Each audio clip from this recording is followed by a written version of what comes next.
Hello.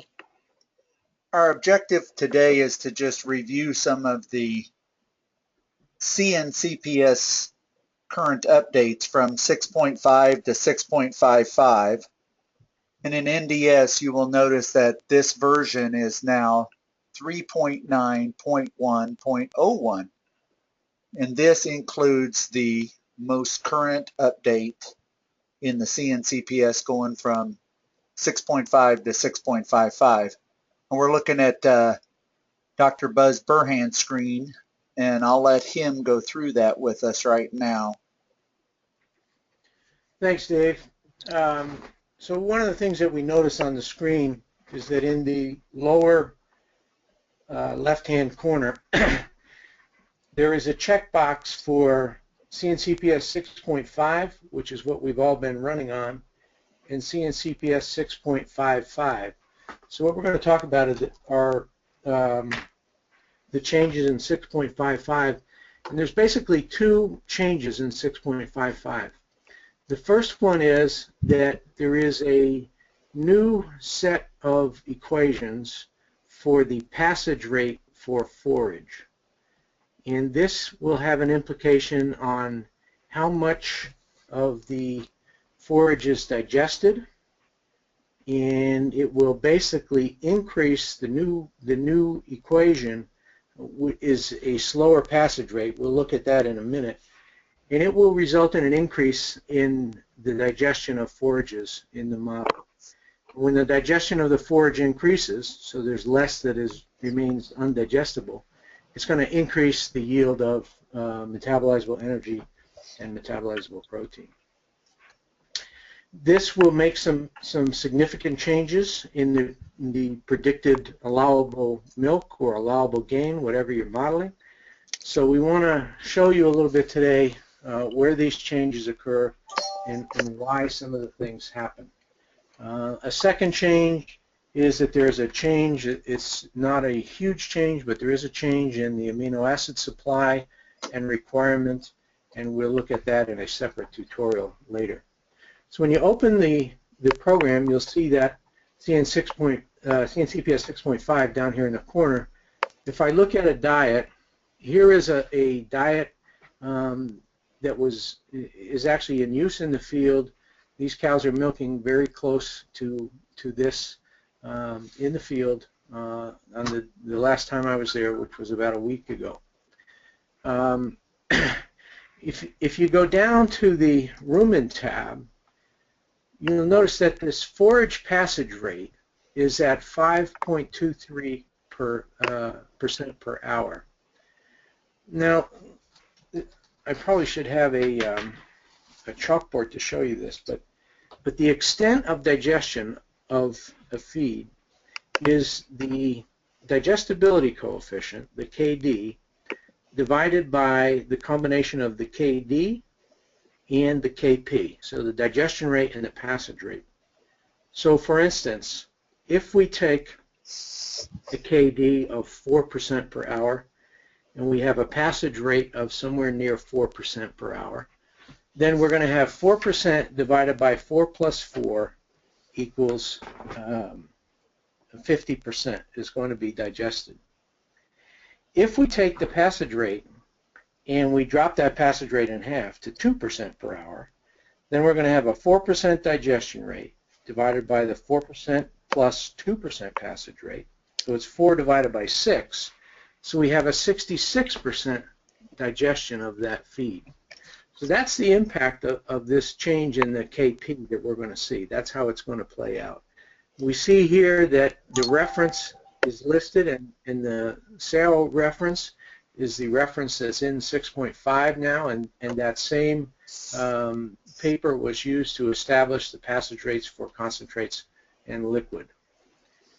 Now, in a diet, although if you recall when I went back to my main, I am set to 6.5, and I can set everything to 6.55 from here, but to get used to the new changes, I have another option which will help me to understand the difference. I can go up to the Info tab and click on 6.55, And that will change. If you look back in a minute, I'm going to go back to that where the passage rate is shown. So it's going to go from 5.23 to 1.66. So that's a huge difference in the passage rate of that forage. Now the other two passage rates are the same as they were before, 7.6 and 13.75. So let me do that again just so you can see. So I'm at 1.66 now, and the other two are 7.6 and 13.8 basically. If I switch this back by going to the Info tab, if I switch it back to 6.5, then it's going to flip back, and once again the 7.6 and the 13.75, the concentrate and the liquid passage rates, don't change, but the forage passage rate has a big difference there. Now, so this is where I started. My allowable milk, the amount of energy that I'm supposed to be getting out of or allowed to get out of milk, is 90.15 pounds. Now watch what happens when I go in there and I change to the 6.55 equation. And essentially, this is mostly just changing that single passage rate number. And I go back here. Now look at the allowable milk. The allowable milk here has gone up to 94.19. It's interesting. When you hover over that, that is not changing, even though... You have to click on, if you'll go over to, hover over like the nutrient area now, it has to refresh. Go over to the nutrient area and hover over that cell and let it come over. No, you got to let the sniffing function go jump in there. A little further up. No, this is refresh, but the sniffing function is not refreshing. Yeah, if you go over to another area and let the thing blow up and then come back, it'll do that. I see. You got it. All right.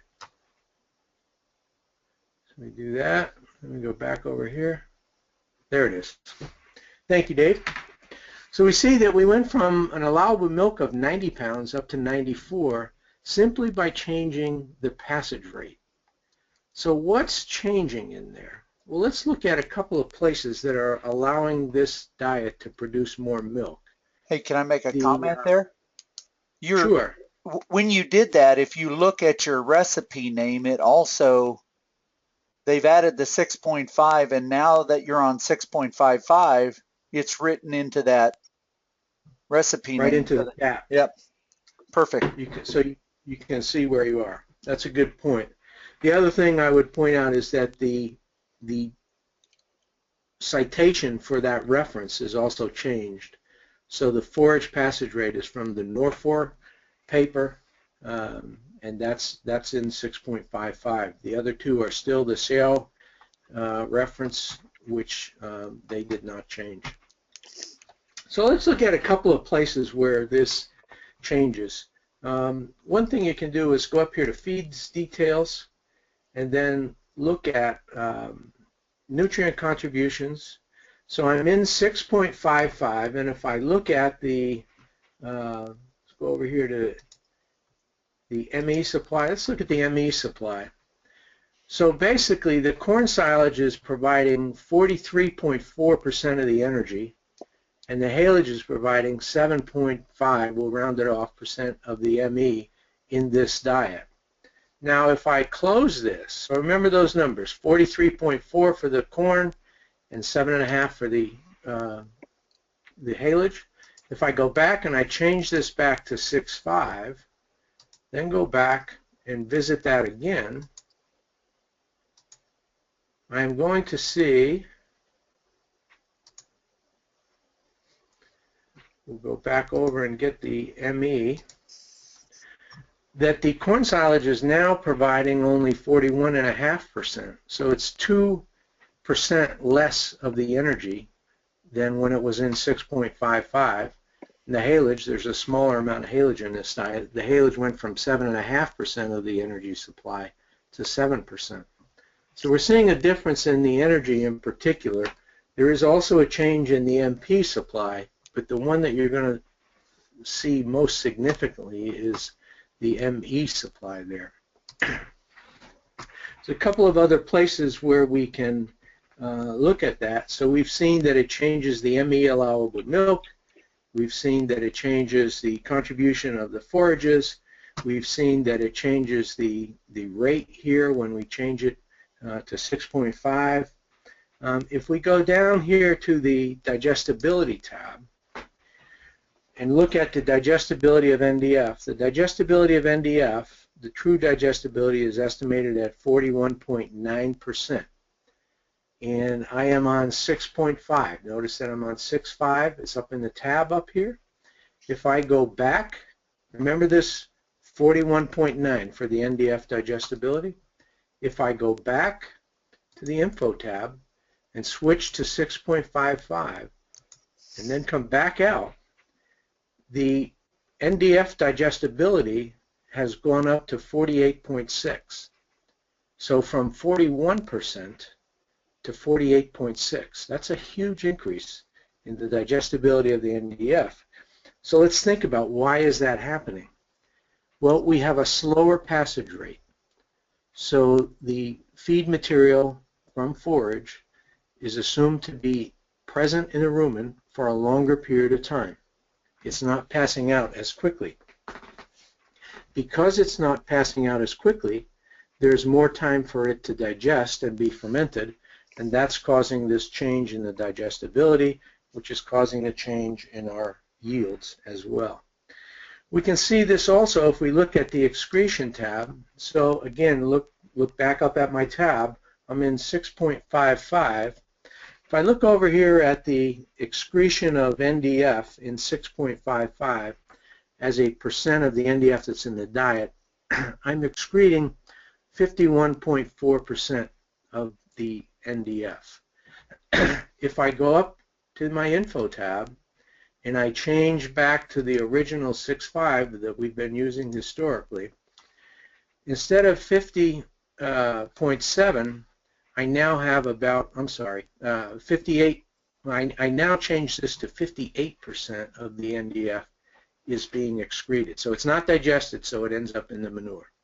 Let's reverse that so we can see it again. In 6.55, 58% approximately of the NDF is excreted. When I change to, that's in 6.5. When I change to 6.55, so this is the slower passage rate, it's going to be more extensively digested. We see that from 58%, we're now down to 51% ends up in the manure. That difference between the 51% and the 58% is now fermented and contributing to the nutrient supply of the animal and not ending up in the manure. So it's another place that we can see that. One other place that we can see this is in the pool sizes in the rumen. So again, I'm in 6.55. If I look at carbohydrate B3, this is the potentially digested NDF, and I look over here, I have 3,228 grams basically that are fermented in 6.55. Now 6.55 again is the slower passage rate, so more extensive fermentation. So 3,228 grams. If I change this back to the 6.5 that we've been used to, I see that the amount that's fermented will drop, and it drops to 2,300 basically if I round it off. So a huge difference in the extent of NDF, potentially digested NDF that is digested. And that's what is driving this change in the ME supply up here and the ME allowable milk. Here in 6.5, and I can tell by looking at the tab, I had 90 pounds essentially of allowable milk, and I had an ME supply of 67 megacals. When I go to 6.55, that will change. And in the center, I now have an ME allowable milk of 94, and my ME supply is up to 69, significantly higher. Now, when you have a change, the model was predicting quite well in 6.5. So this change will allow us in some circumstances to be more precisely accurate. But if it predicted reasonably well before, it means that there's something else. So we've now increased the energy supply. And if it was predicting okay before, we have to look at what is changing that is offsetting this. So one of the changes is on the forages. So if I go in and look at this forage,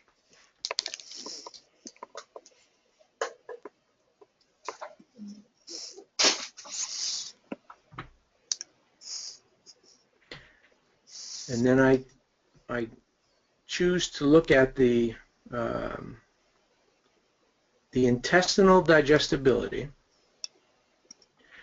What we see is the intestinal digestibility of carbohydrate B3, so that's this fraction here, is set at 20%. And that's the intestinal digestibility that is applied when we use CNCPS version 6.5. If we change to 6.55, the new update, some of that increase in ruminal digestibility is going to be offset by the intestinal digestibility, and it is now set to 5%. So the 5% digestibility is the digestibility that's applied to the potentially digestible NDF after it escapes from the rumen. So a reduction here means that we're offsetting, we're taking back some of that energy allowable supply. Now at the end of the day, we had an increase in ME, so we didn't take it all back, and we'll look at that in a minute. But I'd also like to look over here at the constants calculation tab, and you see over here that the intestinal digestibility is set at 20. The intestinal digestibility will be set according to whichever, let me close this a minute, whichever version of the model you have set out here. So I was set to 6.5, so on that constants calculation area, we'll see the 20% intestinal digestibility applied. If I switch this to 6.55, then go back and look at that same feed,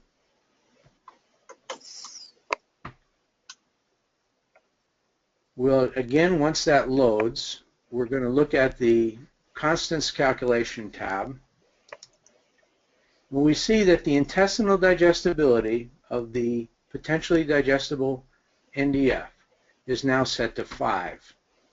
And I showed you before over on the other side here that if we look at intestinal digestibility, built into NDS now is both the old intestinal digestibility for 6.5 and the new intestinal digestibility for 6.55, and depending on what my main screen is set to, that will determine which one shows up here on the carbohydrate constants calculation tab. But it doesn't really matter which one shows up here. The NDS program will apply the correct one. So I can go in here, change this, and no matter which one is showing in that constants calculation tab, it will choose the right intestinal digestibility depending on what is set on this page, on this input tab. If you go back here, if you were to open a diet and whatever you have your system set, it will remember what it was last time you system down. That's what you'll get when you open your diets. So if I close this down right now and I'm set at 6.55, the next time I open, I'll be set at 6.55 again. So that's a big change in the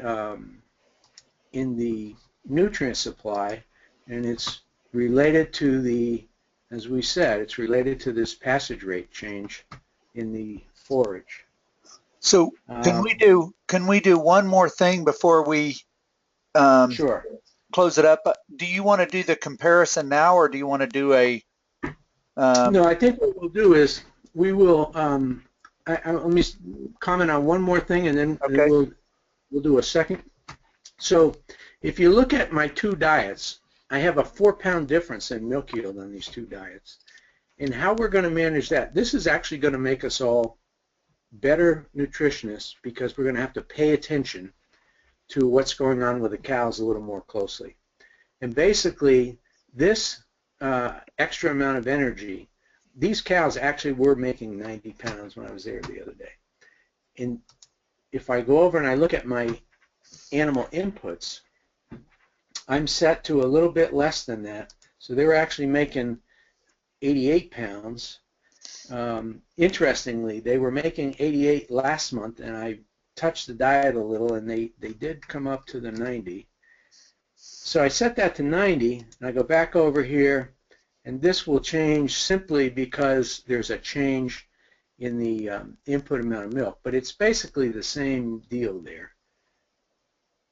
If I go back to the animal inputs, you'll notice that I have now, if I have enough energy to make 94 pounds of milk, and these cows are producing 90 pounds of milk, what is that telling me about the excess energy? It's going to go on their back. And the new 6.55 adds 3 cells here next to the body condition line, which tells me what the expected body condition will be in 30 days or in 60 days or at dry off. So notice that I have these cows in at 3.1.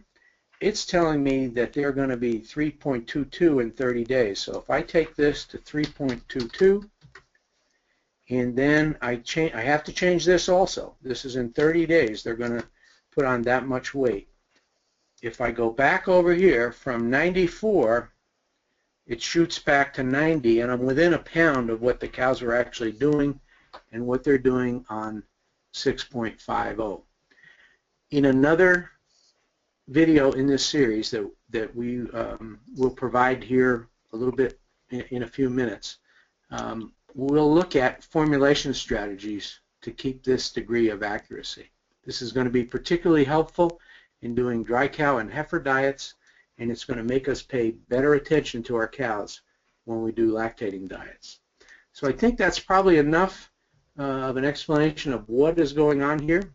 We are going to do another video explaining what's going on with the amino acid change, and then a third one with some suggestions on what you need to pay attention to formulate diets with this change.